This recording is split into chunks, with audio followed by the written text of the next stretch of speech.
So Berg Reinvigorations is a sawmill primarily.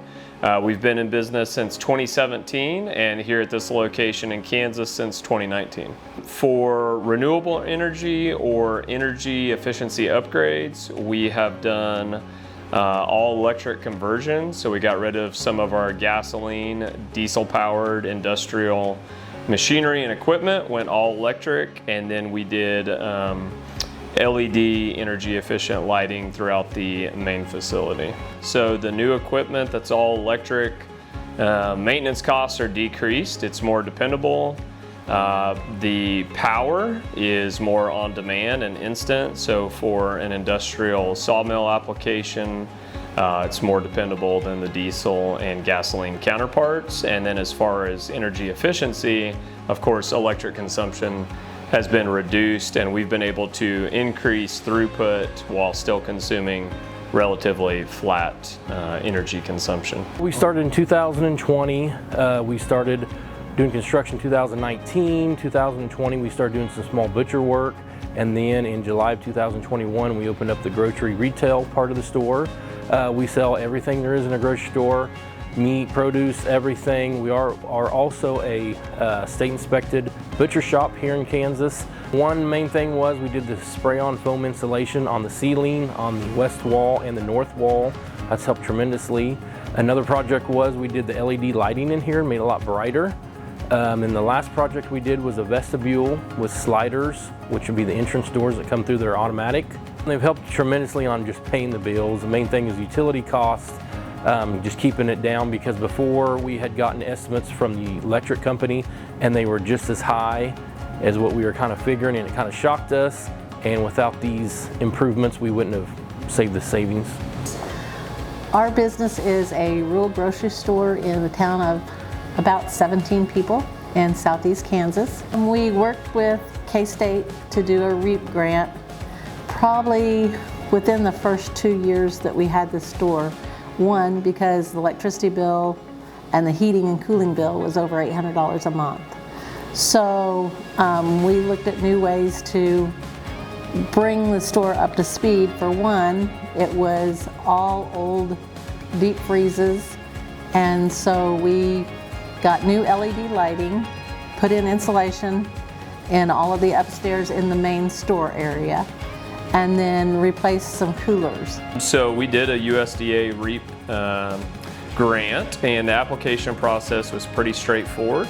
A little bit lengthy, and of course there's a little back and forth, but the associates that we worked with at the USDA were helpful, and they were excellent at communicating back and forth and letting us know if they needed anything further. And then post-project also checking up and making sure that we had, we were analyzing and seeing just exactly, were we seeing improvements? If not, why not? So they also followed up annually.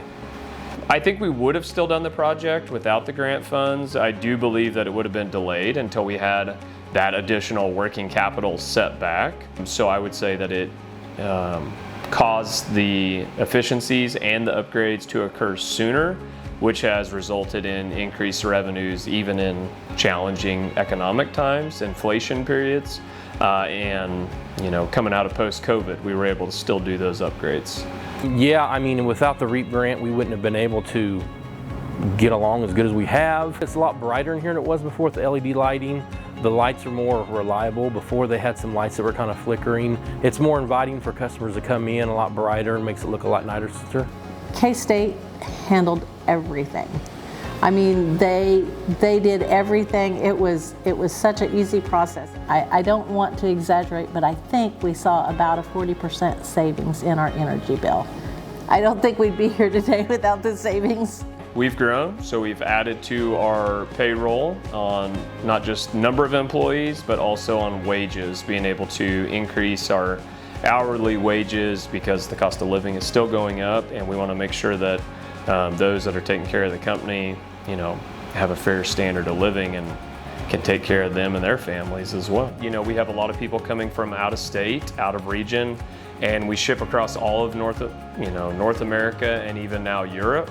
So we are just starting exports to the European Union this year. So us being able to get over those hurdles and stay in business is not just helping us on a local level, but also on a national level by shoring up a few trade deficits. So there's many ways. The main thing was keep the business open. The savings that we've got every month on the electricity bill is great, and we're glad we did them. By being able to keep the doors open because the utilities would have eaten us alive. Yeah, the employees like it because the labor input required to do the same is a little less, just because of the handling efficiencies. We've already talked about the maintenance, so you're not changing the oil on an electric motor. Its lifespan is longer, and it's just more dependable, instant power, even in an industrial application. Some people liked it just because it looked a lot nicer, a lot better. It was newer and cleaner to come into and shop. It makes it look more inviting, and we've seen a huge influx of people coming back to the area. We've grown and we've added things. The customers really noticed as far as like brightening it up and making it look better. And just because a small business owner, operator, or even farmer thinks that it's out of their grasp and unattainable, they can do it. Yes, I would absolutely recommend this again. I just encourage everyone to apply for the REAP grant and take advantage of it. At first it seems like a very scary process, but it's very easy. And with the help of K-State, it's been a very easy, smooth process that reaps you lots of benefits.